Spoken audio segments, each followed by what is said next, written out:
And welcome everybody to another episode of the Pulse of Fins Nation. I am your host, Louis Sung. I am joined. Listen to me. It's been a long day. My tongue is twisted into knots. And we're going to have a lot of weird audio stuff today, whether it's me just screwing over words or you'll find out in a second. I am joined by Chris Early, otherwise known as Duke. How are you, sir? Good. How are you? I'm doing well. And I'm also joined by Ron Caniff. Mr. Caniff, how are you, sir? I'm doing good. Although I've been told I sound more like Barry White or Darth Vader than I sound like myself these days. So, I don't know what happened. Ron messed with his audio equipment a little bit for another show, and now he can't stop talking like this.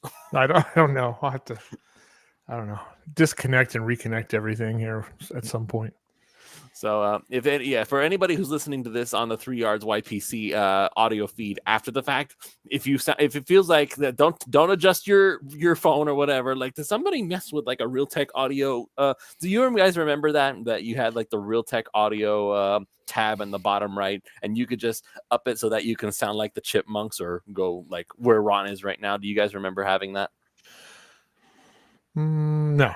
No, was that just me? Okay. Well, what was this for? Like a recorder? Like it was like a little audio tab. Like it was a Realtek audio something or other. It was like a little shortcut on the bottom right of the toolbar, and you could just kind of click it. Oh, the Realtek. You mean the I remember when you get your first computer and they would give you this little like ghetto mic that was like shaped like an L. Does anybody remember that Realtek mic you used to get? It was just this little tiny skinny mic.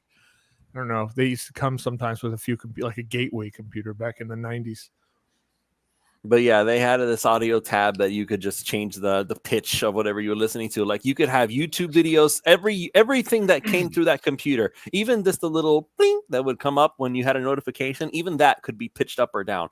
It was for young me, that was some of the most fun I've ever had. I was very sad to find out that they had removed it. I cannot find anything to replicate it. I am sad for it.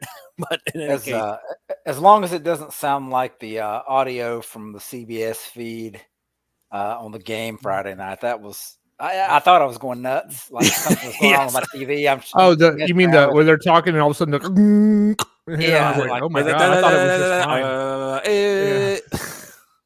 That's whatever was going on. They got to fix that. Yeah, you know what? It kept us from hearing Bo Camper, so I say they need to do it more. That's just me. Was Bo really that bad for you, Ron?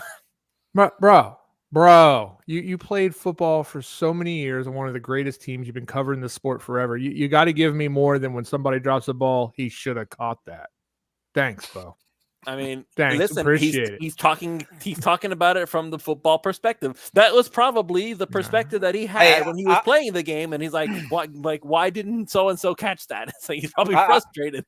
I will say this: I have missed the Dolphins, like the theme music that they play, because it stays in my head. Because I'm a music guy, so it stays in my head. So when I heard it, I was like, yeah, that's it. It's back, baby. I'm glad. So. Yeah, I liked it when we had Greasy, and that like a year or two we had Jason Taylor. I thought he was really good at it. JT was the best of the bunch. This guy's going to be a broadcaster, but he went into coaching instead. Doesn't he coach over at the U? Yes, he is. Yeah, JT was the best of the bunch. I mean, this guy Goldie is okay. He's pretty good. Like he at least knows what he's doing, so he can actually he's not going to stumble over all of his words. But that was big. That was the biggest issue with Greasy and Moore was that they couldn't speak correctly anymore. Yeah, and Dick Stockton. Yeah. Sometimes when you get old, you get replaced, as we found out in life. Yeah. So no comment. Anyway, so we're going to be talking about the Miami Dolphins. Obviously, we'll talk about the preseason game, everything that went down, kind of like a post game, just because. I didn't get a chance to say anything. I had a family emergency, which, by the way, big kudos to Duke and Coach Eric for stepping in and holding down the fort while I dealt with my situation. Everything is good now, thankfully. So, and Eric Weideke. Eric was there too. Yes, briefly. Yeah. I forgot because I think Eric had to bow out. Something was wrong with his internet.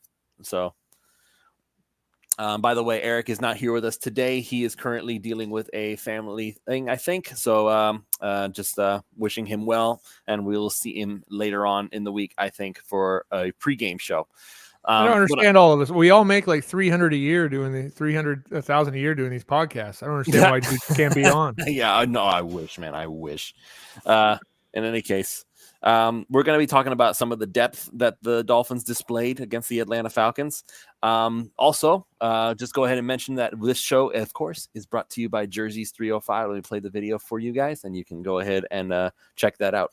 Hey, it's Ethan Skolnick for the 5 Reasons Sports Network. We've got a great new sponsor that fits with us perfectly. It's called Jerseys305.com. That's Jerseys305.com. This is your home for dead stock and vintage jerseys from the Heat, Panthers, Dolphins, Marlins, and the other local teams. Their mission was born from a passion for wearing jerseys of the old styles and the past players. Jerseys 305 aims to make every fan stand out from the crowd with unique pieces that you don't commonly see anymore. Maybe 10, 15, 20 years ago, but not today. And Jerseys 305 was created by the fans, for the fans. They're diehards just like you. In fact, they're probably listening to this episode right now. So check them out, Jerseys 305, their partnership with 5 Reasons Sports, celebrating with a 10% discount on the next purchase using the code 5 at checkout. Unlock your exclusive savings on the entire vintage collection. And again, that is jerseys305.com. So once again, you just use the promo code 5 and you will get 10% off when you do go on Jerseys305 and get yourself some vintage jerseys. So it's funny, we're talking about Bo Camper. I wonder if you can find a Kim Bo Camper jersey. Do you think did they sell Bo Camper jerseys back in the day? Does anybody know that? If that's a thing? I mean, I'm sure at some point they did. I mean, I don't know how old you think Duke and I are though. And I'm just saying. I don't know. Maybe you were. I have no idea. The lines kind of blur for me when it comes to anything beyond like the early Marino days are the same to you as the 1972 Dolphins, as far as it's all before you were born. So yeah, exactly. It might as well be medieval times because it was before you were born. I mean, that makes sense. I get it. I don't know. I'm sure at some point in my life at a game or a practice, I've seen a Bo Camper jersey, or maybe in the pro shop. I think I have. Obviously, you could have bought them. You could probably still buy them. I just don't know. I don't dislike him as a player. I just don't think his. I'm still waiting on my analysis during the game is great. I'm still waiting on my Eichenberg jersey. don't hold your breath on that one, Duke.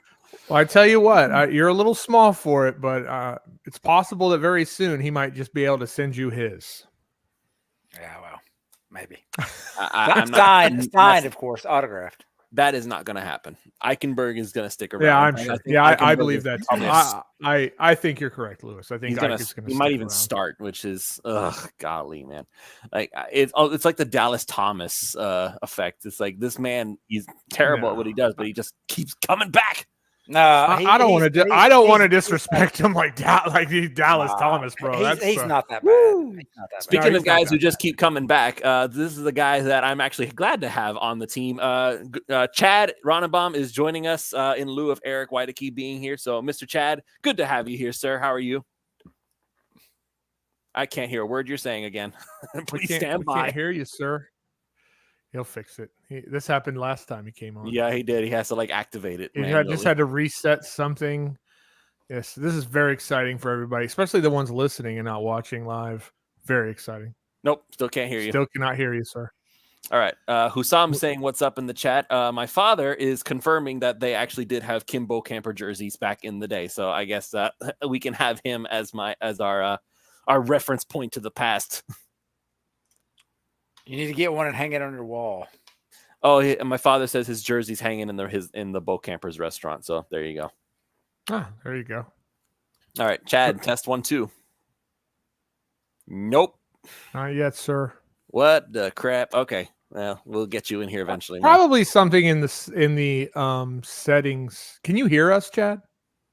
Yeah, he can hear us just fine. Okay, maybe something in your mic settings in StreamYard. How about now? Make sure. Yep. I heard a thing. Hello, Chad.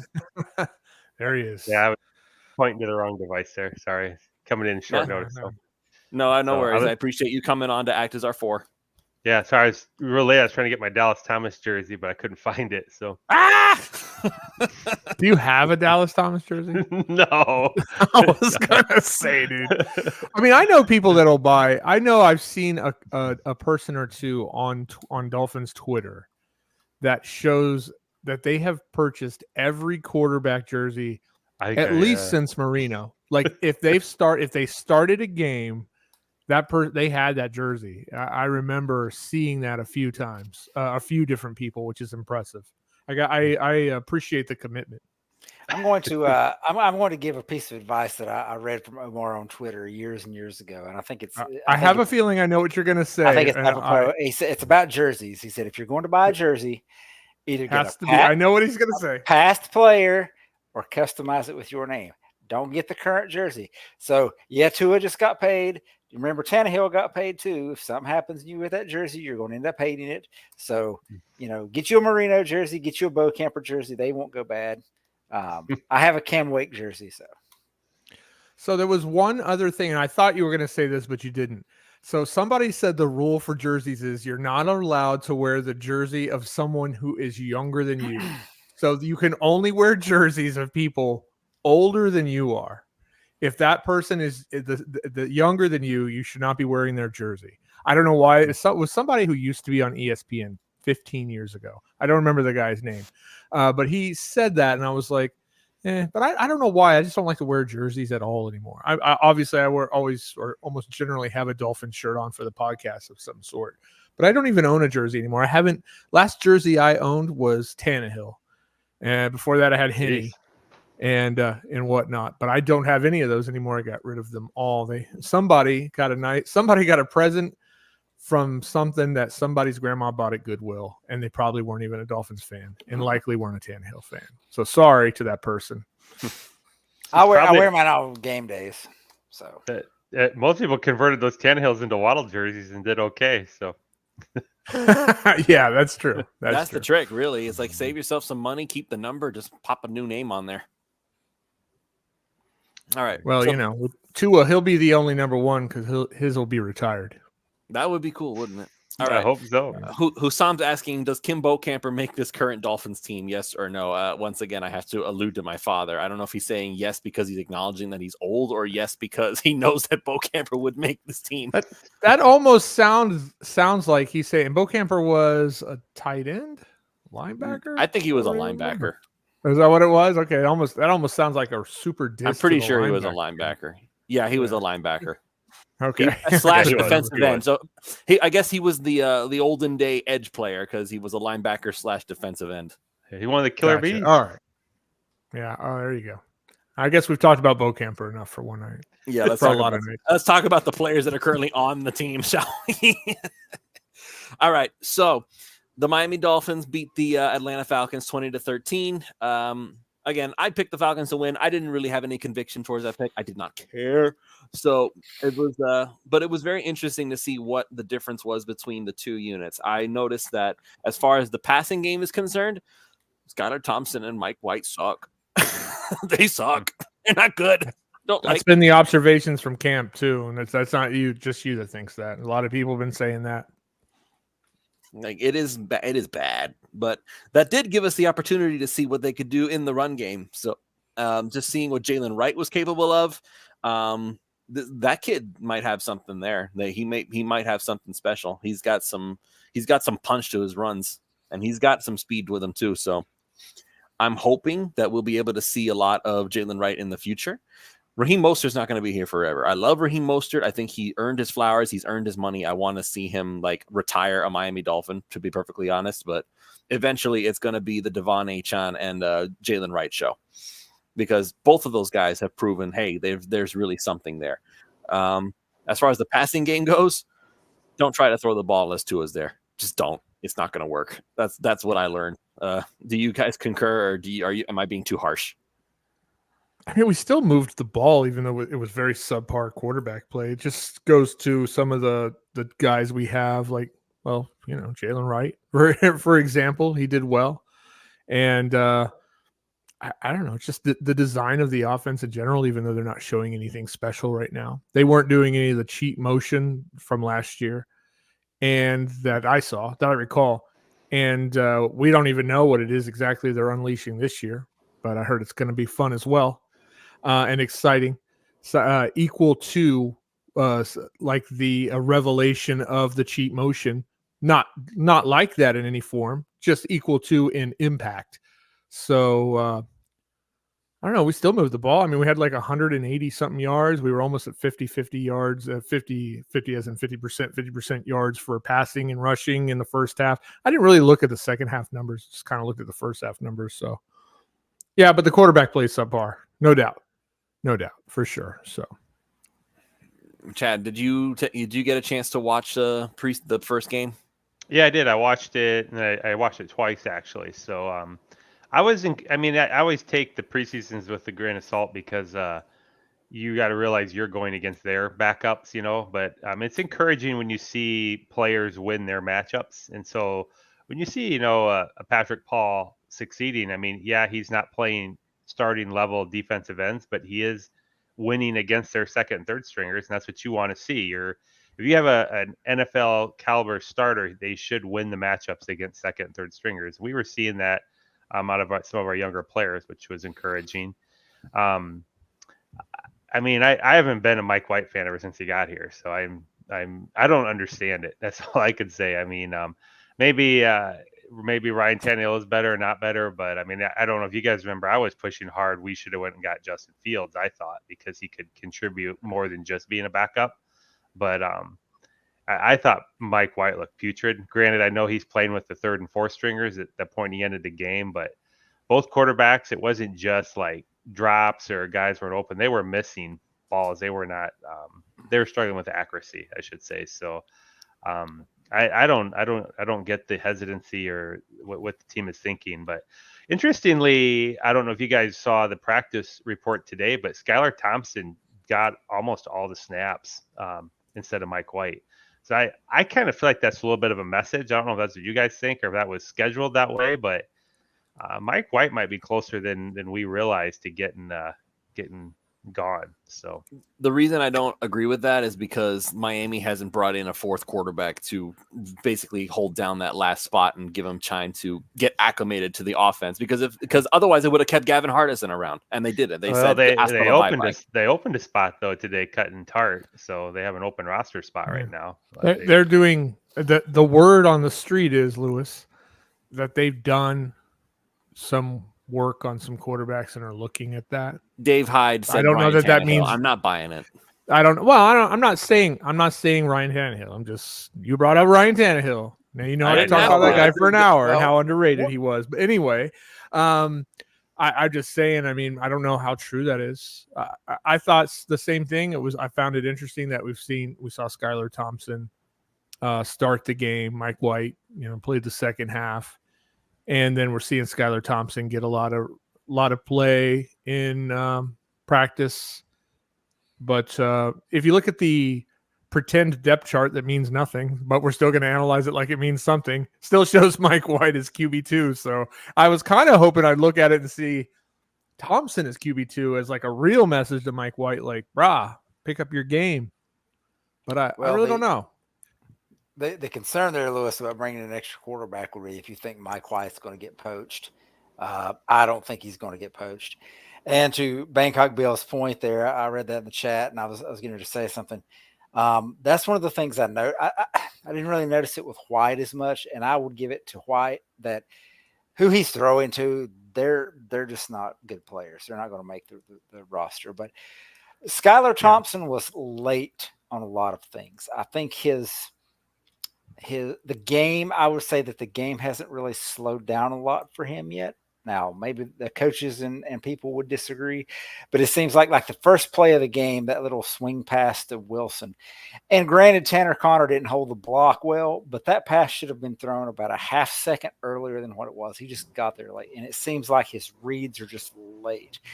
There's some guys out there, and I think Alf mentioned this. I saw a name was Case Keenum, who would be a better fit for the system than Ryan Tannehill. He's the third quarterback in Houston, and they're probably not going to keep him around. So he's a guy that, as soon as they release him, you could sign him and add him add him to the practice squad if you needed to, or just add him to the roster and cut whoever. But yeah, I don't,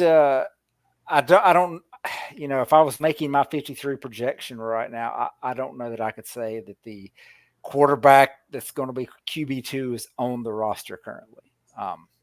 But if it is, I would go with Skylar Thompson, mainly because you're going to save like $3.5 million by getting rid of White. So there's a financial aspect of it there too. So maybe that's the message. It's like, listen, we're paying you extra money that we could save. You got to go out here and do something. And I'm hoping, I know they mentioned on the broadcast, and it's an interesting idea that perhaps this is the warm-up game for the starters since it is the home game. And then they'll use game 3 as like, test between the rest of everybody else. So I don't know if they'll do that. But if that's the case, I think the next time that Tua does not play, it's going to be White gets the start, and then Thompson comes in the second half just to kind of reverse the process. So, but yeah, I didn't care for what I saw there. Just for people who don't know what we're talking about, for somebody listening to this and not watching, Jason Stamp said, "How about Martinez from the UFL? That guy played well." I've not watched the UFL, so I don't know who that is. Yeah. I was like, who is Martinez? Guy played well where? I have no idea. I need a first name. I guess it's Adrian Martinez, I think. He played at Stanford or Nebraska? It was a school with a red jersey. That's all I remember. Because apparently he's currently with the Jets, I'm guessing. I think are we sure that this isn't a situation where we're going to get the Chris Greer answer of, I think you guys are more worried about it than we are?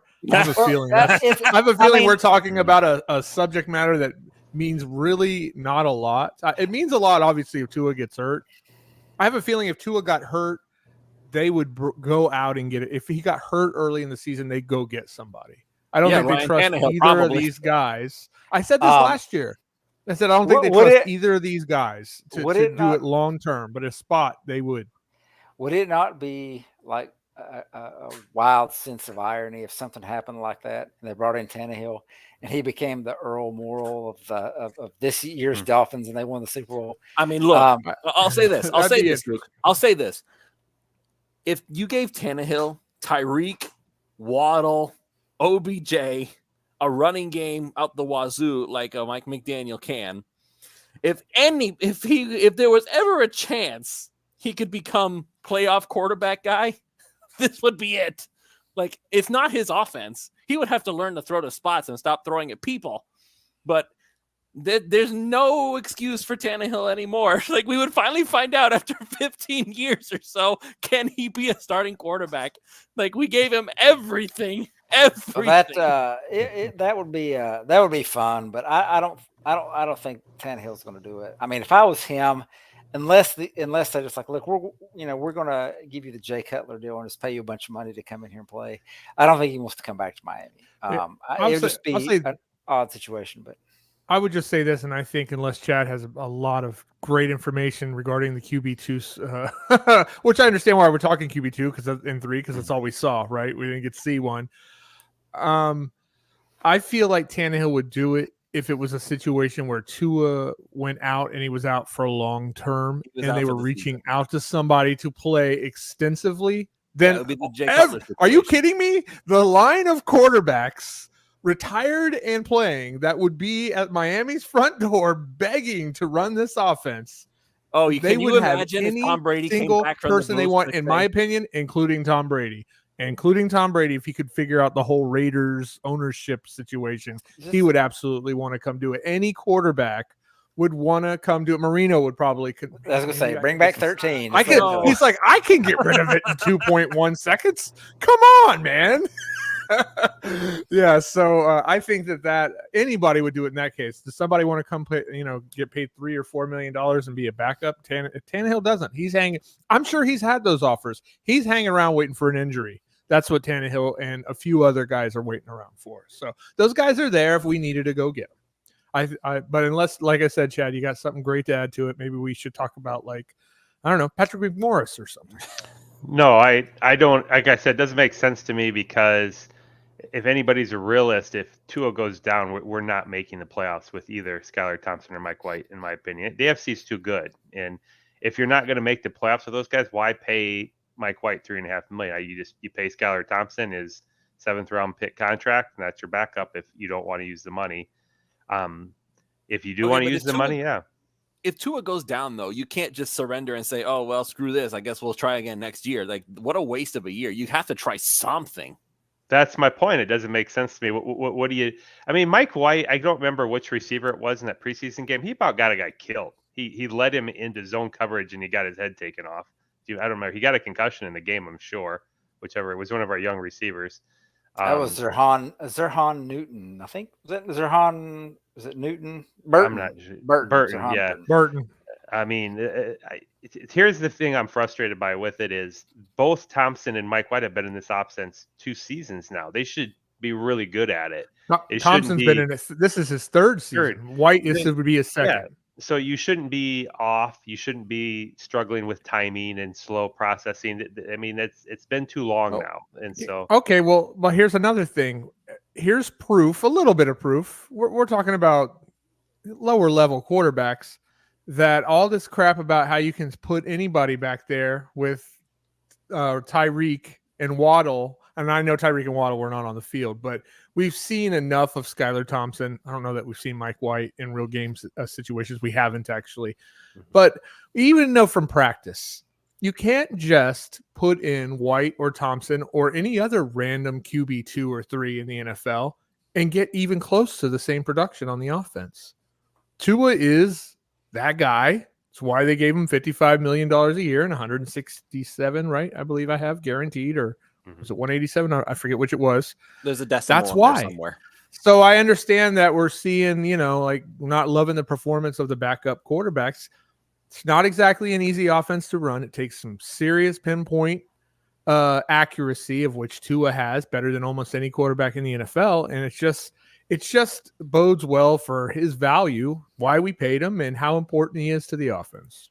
Yeah, they're about that's all I can say. There are a handful of quarterbacks that could run this offense as good as Tua, and they're all making about the same amount of money as Tua. So you're not going to find a backup that does that unless you draft a guy, and you find a diamond in the rough there. But yeah, I mean, they have to change some things. They have to change some things regardless of who it comes in, whether it's Tannehill or it's another rookie that gets cut or whoever else, like Bailey Zappi, for example, is a name that's probably going to be on the market. So it's not going to be the same, but you just, as long as it's like, oh, he stubbed his toe, he's going to be out of game. You just need somebody to keep you afloat. Sure. If it's like he's going to be out for 6 weeks, then yeah, you're going to need somebody different. All right. So we've established our backup QB situation is dire. So, but if Tua plays all 17 games, doesn't matter. So that's the 20. Well, 20 games. Okay. 16. He's resting week 17. Oh, week 17. We don't care about the 17 and 0. Week 18. No. Week 18. We don't care about the 17 and 0. Not important. Week 18 is on the concrete field at MetLife, so we don't want to just play all the. Yeah, just take Tua out of both those games. Like we can beat the Jets. It doesn't matter. I don't want when Aaron Rodgers busts his hip on the field the next time he plays there. Oh God, it's so somebody bad. said, weren't we considering Zach Wilson for a minute? I don't know who he is, but I know it wasn't anyone at the Dolphins organization. I can tell you that. Oh, but I don't know. Well, you had a trade to acquire him, and I don't think they wanted to do that. No. Now, if he gets cut, absolutely no. Take a chance on the guy. I mean, no. I mean, he's bad, dude. You add him to your practice squad as the emergency 3rd guy. So who cares at that point? If you're on the 3rd guy, you're not winning. Don't worry about it. We have the guy he was benched for. We don't need Zach Wilson, but listen, and he's not good either. listen. Once you look at Geno Smith, once you get the stink of the Jets off of you, there might be something there. Yeah, Sam Darnold's starting for the Vikings now, right? Exactly. One name you that could get intriguing if he gets cut, although I think he's beating out Mac Jones right now, would be C.J. Beathard. The 49ers offense has a lot of similarities to the Dolphins. and he kind of has a skill set I think that could do it. And he is competing with Mac Jones for the backup job for Jacksonville right now. So be just a guy to watch. Is very familiar with him. He coached when he was there. Might be a guy that come in, for a couple million or something to be a third quarterback, a backup quarterback with Thompson in place of Mike White and potentially be better. Yeah. All right. So let's talk the actual players who we cared about here. So Jalen Wright, we already went over him. 10 carries, 55 yards, 5.5 yards per carry, 1 touchdown. This kid runs hard. I'm very happy with what we're getting from Jalen Wright. I think he's going to be really good. Interestingly enough, the tight ends were actually more effective catching passes than anybody else. Tanner Conner, I really hope that Tanner Conner's injury is not important or is not a big deal. 3 catches for 70 yards. That one big one was very impressive to me. He actually broke a tackle, which is something that Mike Gesicki has never done since when he was here. Besides being a little shorter and being able to break tackles a bit more, he's Mike Gesicki. And that kind of tight end just hasn't worked for Miami. He cannot block. He cannot even not only not block, he can't even get to his block where he's supposed to be or the person he's supposed to be blocking. And I am as far from a professional football analyst, X's and O guys as you can be, right? For being a fan, a lifelong fan. I'm just not an X's and O's guy. I don't watch all 22 like Duke does. And just watching the game live, I was like Tanner Conner, what are you doing, bro? What are you doing? I mean, he made some fine catches. But in this offense, we saw, Gesicki makes plenty of fine catches. He makes some outstanding, phenomenal catches. But he wasn't right for this offense because he just couldn't block. I think he probably blocks better than Tanner Conner. That first play of the game was Tanner Conner, where Jeff Wilson got was a swing pass or whatever. I don't know if it was the first play, but I think it was early in. That was a D-back out there, beat Tanner Conner and tackled. That should not happen. Tanner Conner should clean a D-back out of there, and that should have been a gain. So it was a good design play that got the matchup they wanted to, and he didn't get the job done. So I'm with you on that, Ronnie. All right, but I here's think he might make the team, but he's not. But yeah, that's my thing though, is that yes, Tanner Conner is a struggle with a block. But here's my problem. Because you have Jody Fortson on the other end, he's the guy competing with Conner. Because we already have Smythe, we have Jonnu Smith, and we have Julian Hill. Now, Miami could maybe none of those guys make the roster. Maybe we only keep 3 tight ends. I don't think we will because I don't think that's McDaniel's MO. But I think they like Julian Hill. Right, but that's still 3. No, that's your third. Smythe, okay, gotcha. Smythe, Smith, and Hill. So. Yeah, I could almost bet anything they're going to keep more than 3 tight ends this year. Right, but tight ends going to be a more important part of the offense, so I think they're keeping 4. And the guy that I think they might look at would be Hayden Rucci. He's the undrafted free agent rookie that came in, and if you watch the Jalen Wright touchdown play, he comes off the end and destroys. I think it's the Falcons' 2nd round pick. I don't want to say his name. The defensive tackle from Clemson or Horhoro. I don't know. I'll butcher it, I'm sure. But he destroyed him. That's a defensive tackle, a 300-pound plus defensive tackle. And here's this guy just moving him out of the way. So, you've got a receiving threat with Jonnu Smith. You've got your, kind of blocking jack of all trades, master run guy with Smythe. And then you've got Julian Hill, who's kind of we're grooming him and developing him to be tight end 1 at some point.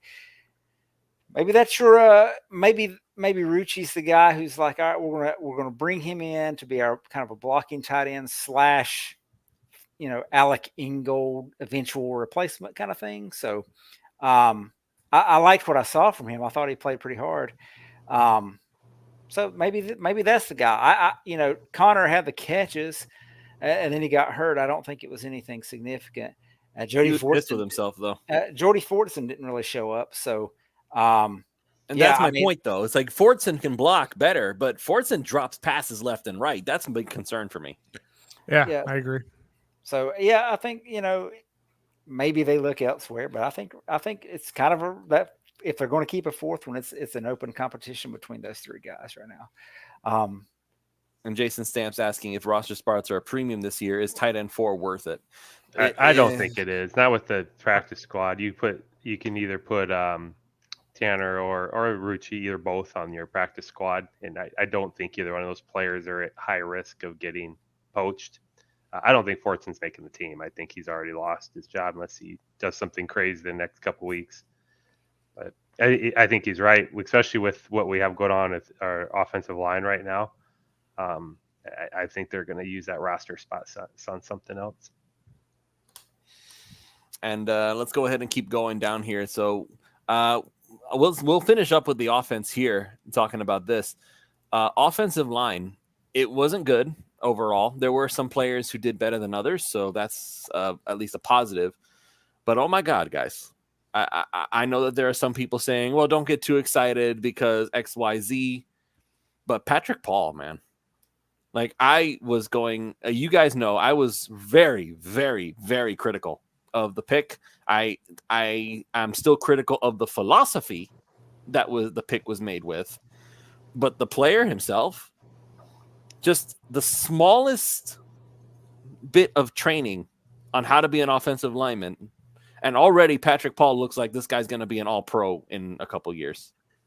Yeah, I mean, he had a couple times where I watched, I did watch, I guess, quote unquote, some all 22. I don't think it was really all 22. It was some kind of end zone feed, and I saw all of Patrick Paul's snaps. I saw everyone.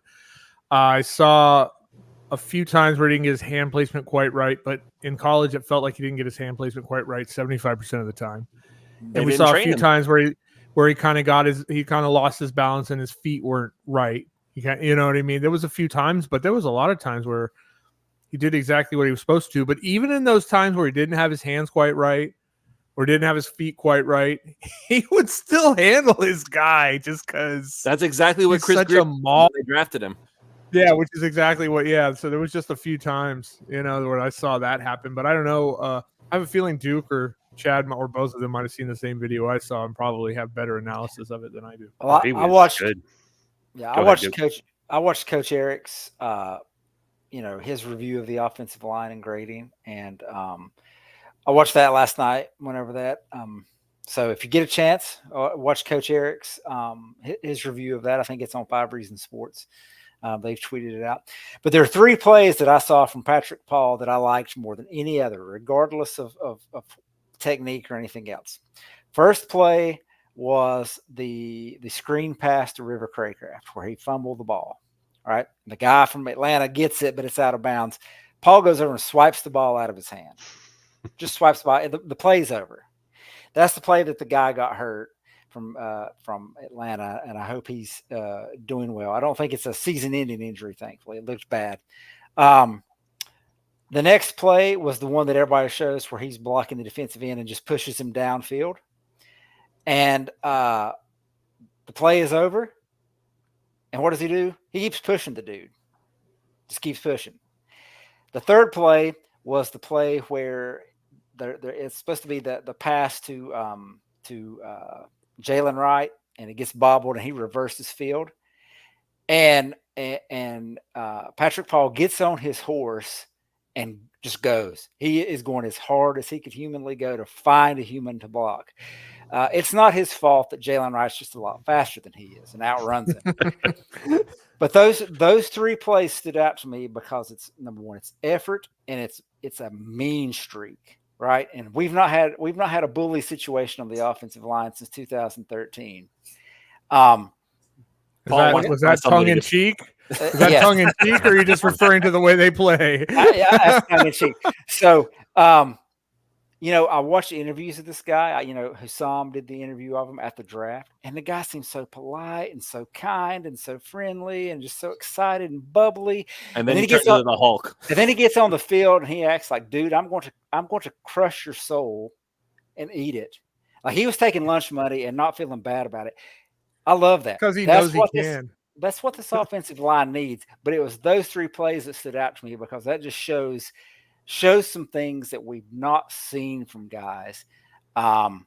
even if they play well, it's just something we've not seen. Especially like when we swap the ball out of that dude's hand, it's just like this dude's just trying to be a prick out there on the field, and that's what you want to see really from your offensive line. That's what I want to see. So I was really enjoyed to see that. I thought the offensive line as a whole, our backup offensive lineman beat their backup defensive lineman quite a bit during the game. I thought Driscoll looked okay, which kind of surprised me a little. I hadn't really heard much about him. And Patrick Paul, I mean, that's no accident. That's why, Keon Smith got hurt playing guard. I think we've got 4 tackles, like tackle only guys now with Paul. So I think they were trying to help Keon Smith have a shot to make maybe that final offensive lineman roster spot. But I personally, I like putting talented rookies with good veterans, and so you can't match better than Paul with Teron Armstead.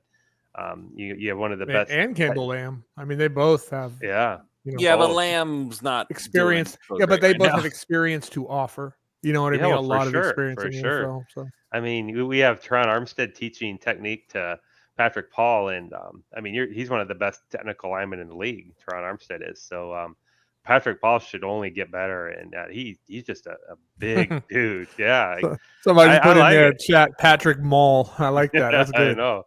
MAUL for anybody that thought I meant he likes to go shop at the mall. Yeah, I was. And what you notice, one is he's such a massive person. And it's just one of those linemen. If those D ends get into him at all, it's just over. There's nothing they can do. His arms are long, and he's just so big. He just kind of moves them. And so it'll be interesting to see when we get, into more real football, when you've got really elite D ends that are quick, or where people are scheming stunts and stuff against him, how well he handles that. Because he was getting pretty well based defense thrown at him so far. But and he seems like a pretty smart guy. I think he'll pick that stuff up throughout the season, and I think he'll be our starting left tackle next year. And that would be a very big relief, because there's a part of me, I tweeted this out. It's like, if there was any way we could like restructure, redo Armstead's contract, it's like, listen, man, you're not actually here to play.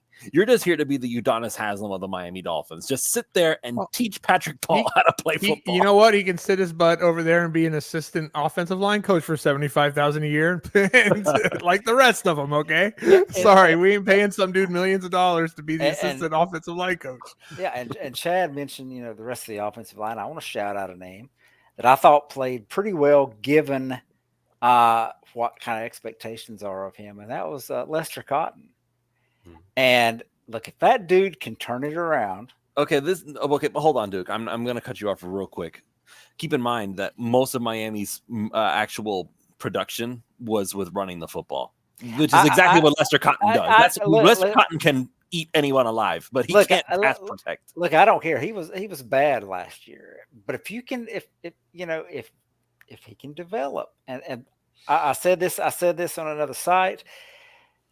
There is something about Lester Cotton that they like. There's something that he has that they really like, because they signed him off the practice squad. He immediately started in the playoff game against Buffalo. He goes in, he makes the team last year and plays like the third most snaps, I think, of any offensive lineman. And they've kept him around. There is something about him if they can just develop it. And look, again, going back to what Coach Smith said, he's been shouting out Robert Jones. Guess who had the orange jersey today in practice? Robert Jones. They believe in development. Not every guy can come in. Robert Jones is going to start at right guard, man. He's going to start at right guard. Robert Jones is going to start any guard position. When Isaiah Wynn comes back, he'll start at one. Rob Jones is the other. Eichenberg hits the bench when that happens. And that's just how it is. I think Robert Jones is that dude.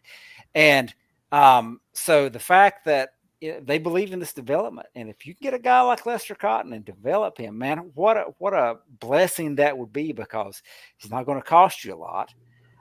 That's just another draft pick you don't have to use on an offensive lineman. Do I expect it to happen? Absolutely not. But I'm not gonna doubt it either, just because look, these guys have earned my trust. Butch Berry, like it says in the comment, Butch Berry, we trust. That's right.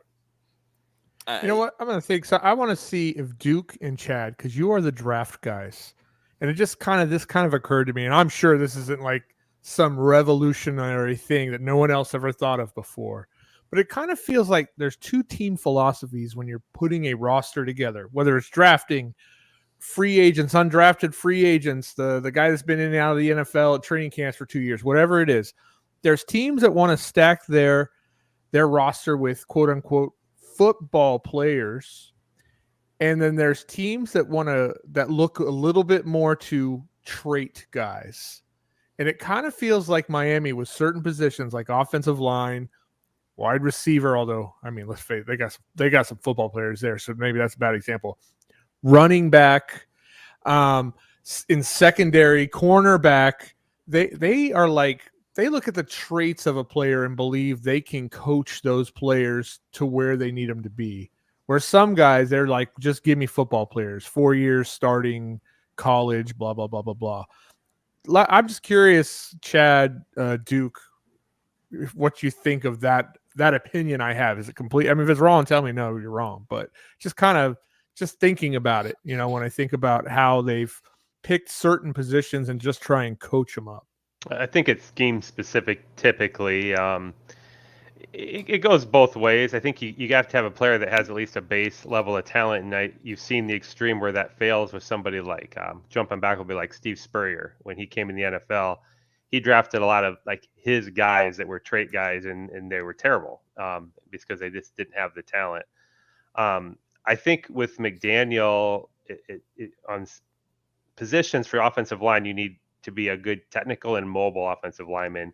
Ideally, and you're going all the way back to the old Mike Shanahan Denver days with Terrell Davis. The linemen move a lot, and so a lot of people, when you're trying to evaluate linemen, it can be tough with Miami. There was a player in this game that was going to be a counter with Jeff Wilson, and he slipped and he got hit from the left side, but the play was actually going right, and the linemen work a little bit on those, almost like a screen. Mike McDaniel loves to not block defensive linemen, like intentionally. And so he's using all this misdirection all the time. And he doesn't even care if it's Micah Parsons. I don't care. I'm not going to block you because I just want you to believe we're going to run at you a little bit. But the play is going the other way. If you want to try to run down Devon Achane or Tyreek Hill or Raheem Mostert, good luck trying to run those guys down when they're going the other way. And so and they're already 5 yards ahead of you. Yeah, I mean, running they're full all speed and they really know where fast. you're going and you don't know yet. And so that's a guy like Brewer, for example. A guy like that, he wants him having the ability to like hold a block just for like a half a second or a second, and then get downfield and block, linebackers 5-6 yards down the field and move. And so I think that's what McDaniel likes in his offensive linemen. I think that's why guys like Robert Jones are, that have been in it for a few years. He's fairly mobile and he's learning the little intricacies of the run game. I think Mike McDaniel's run game is much more complex than people realize on the little nuances those linemen are doing. So I think there is that. Like I said, I think it's just a balance when you're doing draft picks. I think, GMs have their traits they like Jeff Ireland did not like old players. He always wanted to get guys that were under 30. So he would do second contract guys or rookies, but he would never go get a Teron Armstead or a Jordan Poyer. And I think the current philosophy is mix good veterans with young guys and hope that their leadership helps develop them along with the coaching staff. And so I think that's what Miami's doing as well. And I don't think you see a lot of rookies play in the Miami system. You don't see it a lot. The rookies don't just come in and start right away, and they give them time to develop. So I've never been an ageist when it comes to athletes. Like, I still believe that even old guys, they still have plenty to offer, not just experience. I think these guys can still play too, especially if they were good in their prime. As in the case of like guys like Teron Armstead, Jordan Poyer, like these guys can Calais still play. Campbell's probably Calais Campbell, my God, like this guy cut Tart today. Like I think Campbell's going to start. But Tart was a low motor. Yeah. But Tart's problem was not that he's old. Tart's problem is that he's low motor and doesn't give a crap. That was his problem. But when he was brought on this team, we were led to believe that he might have been the guy starting next to Sealer. And that's based on now he's cut. That's for based performance. That's projection based, not so much. No, I'm just saying. So I'm just saying you just never know. And then they grab. When we had Tart, we hadn't grabbed Campbell yet. Now all of a sudden this guy comes in and everybody's like, damn. This guy can still play, and he's here. He's here to ball, man. He wants to keep going. And to Chad's point about the draft, and one of the things that we may not have seen in a while in Miami is the fact that we have coaching and quality coaching. The name that has popped all summer long is Quentin Bell. And they have mentioned, and his name just escaped me, so forgive me, but it's the linebackers coach for the team. They brought his name up as a guy that's developed them. And we've talked about Butch Berry. Is it Embry? Anthony Campanile. Embry is, I believe, the tight end guy. Not Campanile. It's somebody else. He's gone now, isn't he? Campanile. Yeah. He is. I just Googled it. It said that he was still the guy. No, it's. I think he like went he's with the Packers. I'm sorry. Packers. His last name's like Bush or something, if I recall correctly. Hold on, I'm pulling up the coaching staff. The tight ends coach and the offensive line coach. It's like Joe Barry, Ryan Crow. Thank you. Ryan Crow. Okay, that's for outside linebackers. So thank you, Jason. Yes. It's just that we're getting good coaching so that they can develop these guys that have traits, right? So you get a guy like Quentin Bell, who was a former wide receiver in college, switched to defensive end like his last year of college. Super athletic, 6'3", 250 pounds, ran like a 4.5, just a really, really athletic dude. But he's not been able to put it all together, and he's bounced around, and now he's in possibly a great coaching staff. And what does he do? He's earning a roster spot. So to that, I think they look at both. They look at football players. They look at guys with traits, and they're like, you know what? We're not going to reach for a guy in the first round at tackle when we can get a guy like Patrick Paul with traits. And we've got Butch Berry that can coach him up. So I think that's how they're going to approach it from here on out. So, that's just, we've not just really had great coaching for a long time on the staff, going back probably before Sperano. They've just not had those guys. And it starts from the head, and McDaniel's the head now. So it's like, even like, I'll give him this. Like, there were coaches who came in and they brought in like really high reputation guys. Like, if I'm not mistaken, wasn't it like Joe Philbin brought in Mike Sherman, and Mike Sherman was, before we knew what he was for real, because we watched him in real life. Mike Sherman was considered, like an old head who knew a lot of what he was doing. He's still considered that in NFL circles and coaching circles. I think Mike Sherman is still much more respected than he is by fans. I mean, you've got to. It's got to be a marriage of talent and the coaching. Like, they've had Dave DeGuglielmo as offensive line coach at least 3 different times since the Sperano era. He's not a bad offensive line coach, but it seems like every time that he's coaching, they got crappy players. I mean, just guys that aren't very good. I think if I recall, he was here in 2019. Nobody wanted that offensive line.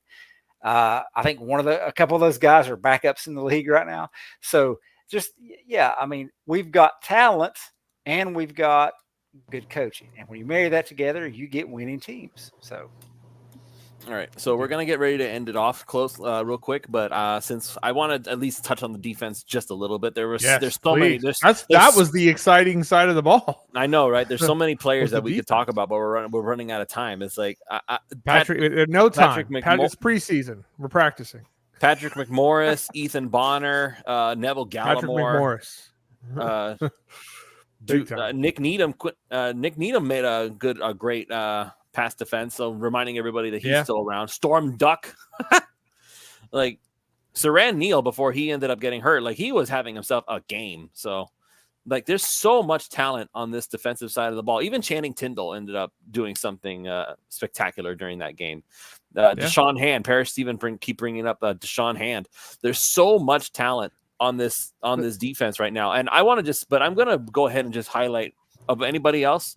Like, I could make it easy and just go on the defensive line, because Alf and CK and all them on the 3 yards per carry and OnlyFins, $3 a month, discord.gg/OnlyFins. They've been talking about how the defensive line, the whole defensive line, just absolutely toasted everything the Atlanta Falcons threw at them as far as offensive line pieces. But look, I want to highlight.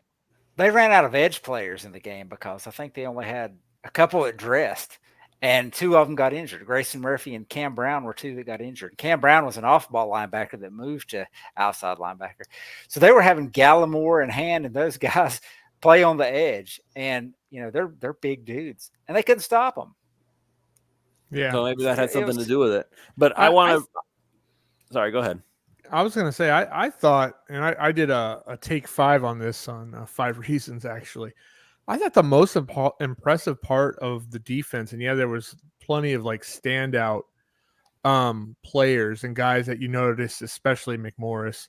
But what impressed me the most about the defense is it's the first preseason game, a bunch of backup guys in a brand new scheme.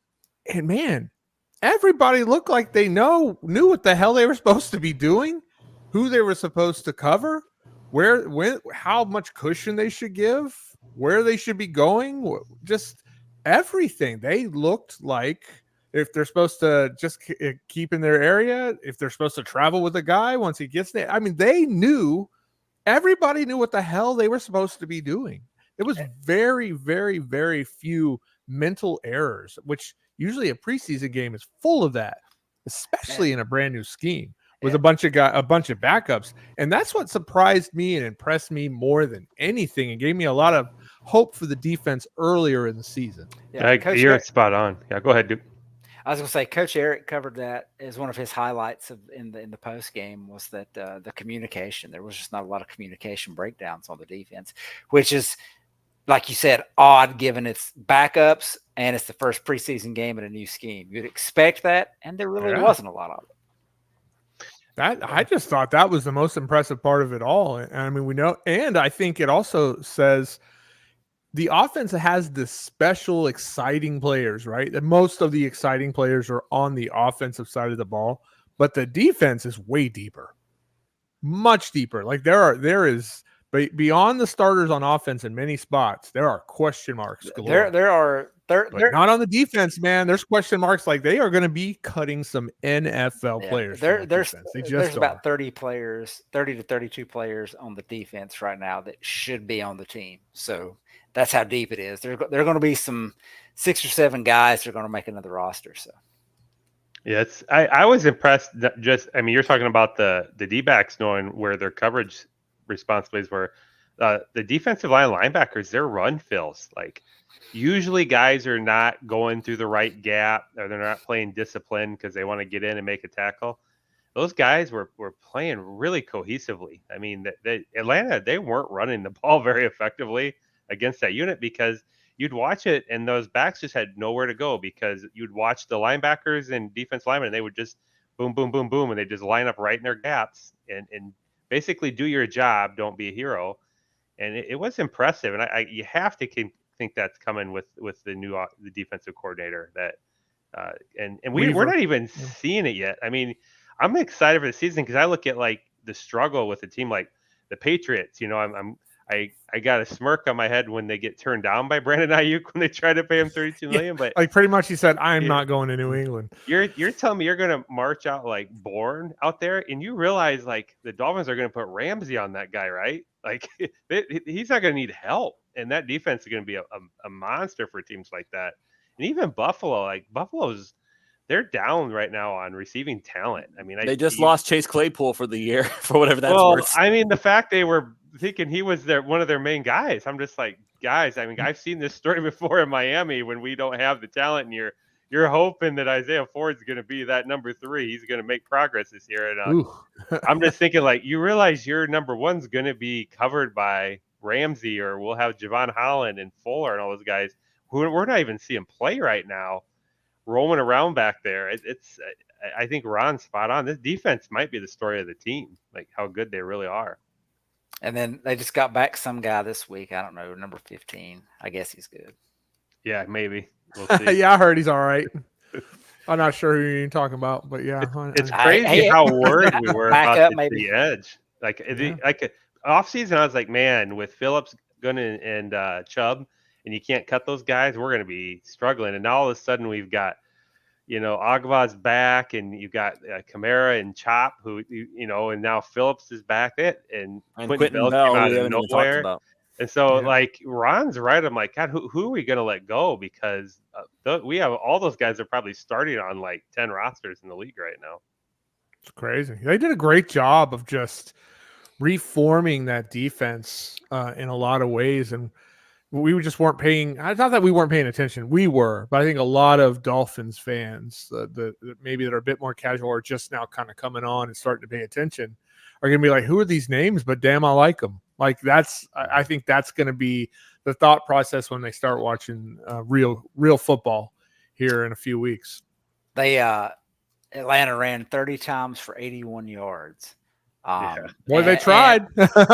And they gained 24 of that from their backup quarterback, Nathan Rourke, had 2 scrambles for 24 yards. So that's where the bulk of their yards came from. Everybody else was like less than 3 yards a carry. So, everyone was worried, we lost Wilkins. And I'm not going to, it was a preseason game. Nobody's really trying that hard. I mean, as far as schematically, they're not going to throw their best stuff out there. But that was going to be an issue with run defense, and it looked like it was going to be fine. And that's not including Benito Jones, who's like 330 pounds, the nose tackle, Calais Campbell, Zach Sealer. So, yeah, I'm getting more and more excited for this defense.